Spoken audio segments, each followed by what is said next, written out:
Welcome to Pearls of the Interior Life, episode 28. This is a weekly roundup for the week of May 11th. And some of the news stories that caught our attention this week are those things that tend to make people's blood boil, but that's not our point with bringing these stories to light this week. And we'll get to the point of that with the help of Saint Bonaventure, powerful doctor of the church, and also wisdom from a young man who died about a decade ago and who was recently named venerable. Our big goal is happiness in this life and heaven in the next. To achieve this, we need to stay close to God throughout each day. But how do we do that while living in the real world with all of its challenges and distractions? Growing our interior life through Christian mental prayer is the answer. This podcast mines the riches of the greatest spiritual tradition on earth so we can grow in holiness together. I'm Steve Smith. Thank you for joining me for Pearls of the Interior Life.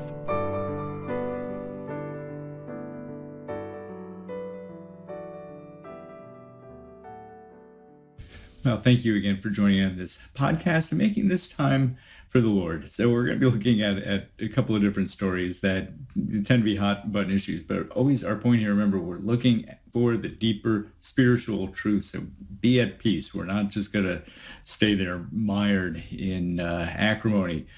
First up, though, there have been a number of stories getting on the theme of politicians, Catholic politicians, at least politicians who self-identify as Catholic, but their practices, their positions are not in line with the Catholic Church. The I am personally opposed sort of thing.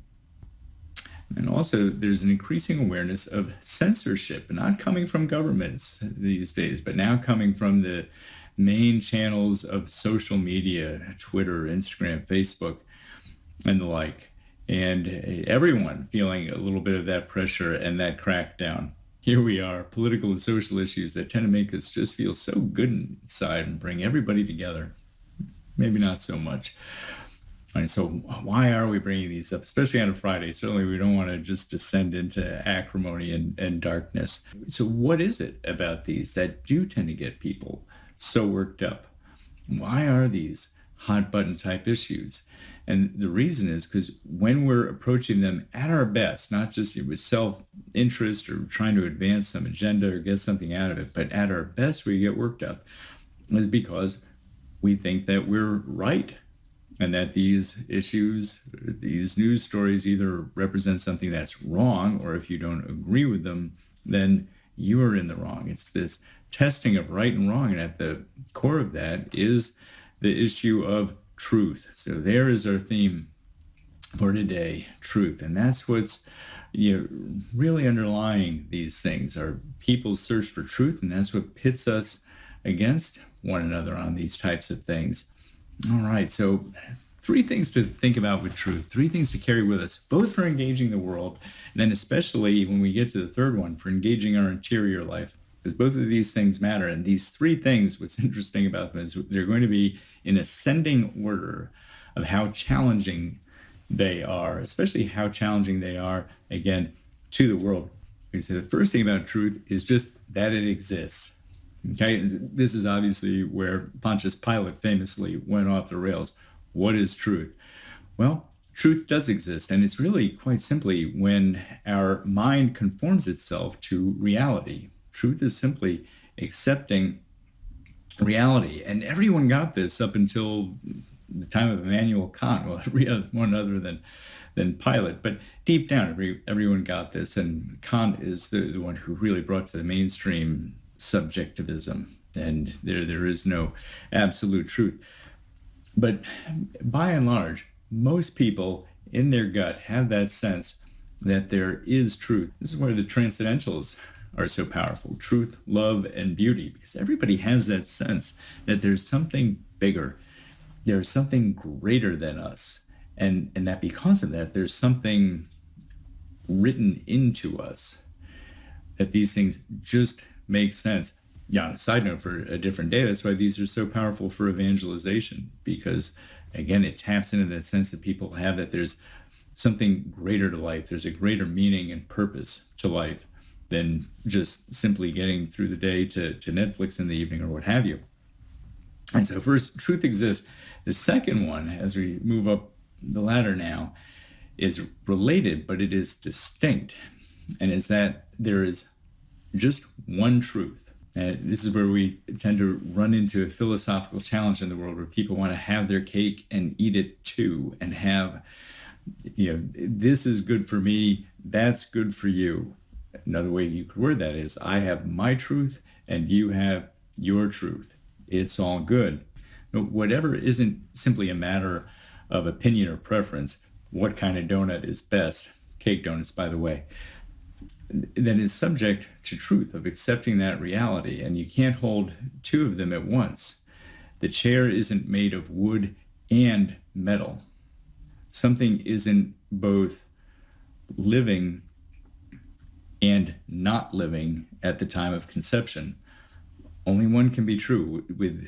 That is the nature of truth. It only admits one option. We have to wrestle these things to the ground then. We can't just try to skate by these things with, you can have your truth, I can have mine. Ultimately, there is just one truth. That brings us to our third point. And this is the one that really gets to the heart of it for everything, the heart of it for us in particular. And that's that truth is a person. Truth is Jesus Christ. He tells us, I am the way, the truth, and the life. Theologian Frank Sheed has a very apt description of how we put that into practice, that coming to Christ, that is just finding the way, but that is just the beginning. Actually following Christ, he says, deny yourself, pick up your cross and follow me. Well, that is following the truth, learning what the truth is, learning how to live and accept reality and be a part of reality.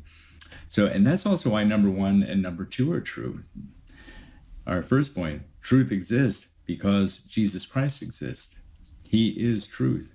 And number two, there's only one truth, because Jesus Christ is not schizophrenic. There's just one Christ. There's just one truth. So for us going out in the world, yes, we have the natural law. Many things can be known or deduced, or at least partially known by reason, but ultimately the fullness of truth comes through Christ. Here we can turn to St. Bonaventure. St. Bonaventure, the contemporary of St. Thomas Aquinas, and probably certainly eclipsed by him in terms of notoriety, but there's a reawakening to the contributions of St. Bonaventure, a towering giant in his own right, and very practical, as insightful as Aquinas, but very practical and humble philosopher and theologian in his way.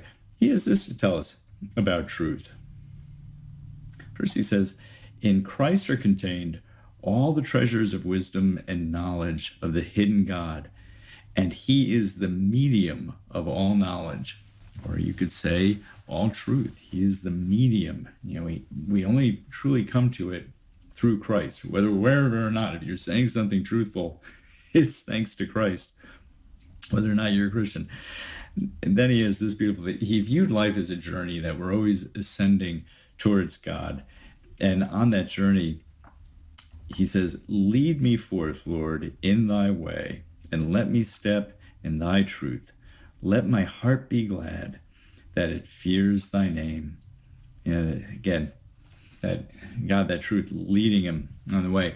And this gets to the heart of it for our spiritual lives. Our spiritual life should be nothing less than encounter with truth. St. Bonaventure, taking lead from St. Ignatius of Loyola, would talk about taste and see the goodness of Christ. Taste Christ's truths. You should enter into them, meditate on them. It can be all too easy for me to want to hear my voice over God's voice, for me to have my will over God's will, for me to want to control events rather than accepting reality around me. And all of that is quite simply a denial of truth in its most basic form. Very simple truths that come to me, they come to all of us in our time of presence with God. Always kind of resisting that. It's that principle St. Paul tells us, that kind of negative principle, that resistance that I have inside myself.